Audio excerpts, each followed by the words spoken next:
ನಮಸ್ಕಾರ ಫ್ರೆಂಡ್ಸ್, ಇವತ್ತು ನಮ್ಮ ಮನೆಗೆ ಚಿಕನ್ ಸಾರು ಮಾಡ್ತಾಯಿದ್ದೀರಿ. ಮಾಡೋದು ಹೆಂಗೆ ಅಂತ ತೋರಿಸ್ತೀನಿ ಬನ್ನಿ. ಈರುಳ್ಳಿ, ಬೆಳ್ಳುಳ್ಳಿ, ಶುಂಠಿ, ತೆಂಗಿನಕಾಯಿ, ಟೊಮೊಟೊ, ಧನಿಯಾ ಪುಡಿ, ಮೆಣಸಿನ್ಕಾಯಿ ಪುಡಿ, ಗರಂ ಮಸಾಲ, ಅರಿಶಿನ ಪುಡಿ, ಕೊತ್ತಂಬರಿ ಸೊಪ್ಪು ತೊಗೊಂಡು ಇದಿಷ್ಟು ಕಟ್ ಮಾಡಿ ರೆಡಿ ಮಾಡಿ ಇಟ್ಕೋಬೇಕು.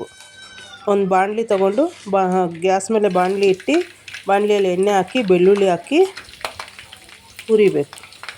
ಉರಿಬೇಕು. ಈರುಳ್ಳಿ ಹಾಕಿ ಚೆನ್ನಾಗಿ ಫ್ರೈ ಆಗಬೇಕು.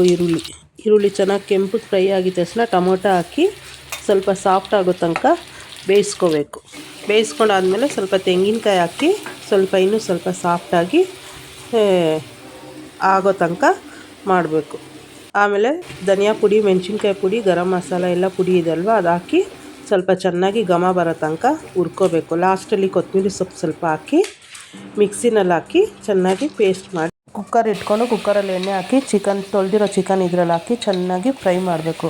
ಫ್ರೈ ಆಗಿದ ತಕ್ಷಣ ಮಸಾಲೆ ರುಬ್ಬಿರೋದಿದೆಯಲ್ಲ, ಆ ಮಸಾಲೆ ಎಲ್ಲ ಅದರಲ್ಲಿ ಹಾಕಿ ಹಸಿ ವಾಸನೆ ಹೋಗೋ ತನಕ ಚೆನ್ನಾಗಿ ಹುರಿಬೇಕು. ಆಮೇಲೆ ಸ್ವಲ್ಪ ನೀರು ಹಾಕಿ ಉಪ್ಪು ಹಾಕಿ ಚೆನ್ನಾಗಿ 2 ವಿಸಲ್ ಬಿಟ್ಟರೆ ಸಾರು ರೆಡಿ. ಒಂದು ಪಾತ್ರೆಯಲ್ಲಿ ಬಿಸಿ ನೀರು ಇಟ್ಕೊಂಡು ಬಿಸಿ ನೀರು ಕುದ್ದಿದ ತಕ್ಷಣ 1 ಕಪ್ ಹಸಿಟ್ಟು ಹಾಕಿ ಮುದ್ದೆ ಮಾಡಿಕೊಂಡ್ರೆ ಹಸಿಟ್ಟು ಹಾಕಿ ಒಂದು 10 ನಿಮಿಷ ಬೇಯಿಸಿ ತೆಗೆದ್ರೆ ಮುದ್ದೆ ರೆಡಿ. ನನ್ನ ವಿಡಿಯೋ ಇಷ್ಟ ಆದರೆ ಲೈಕ್ ಮಾಡಿ, ಸಬ್ಸ್ಕ್ರೈಬ್ ಮಾಡಿ. Thank you.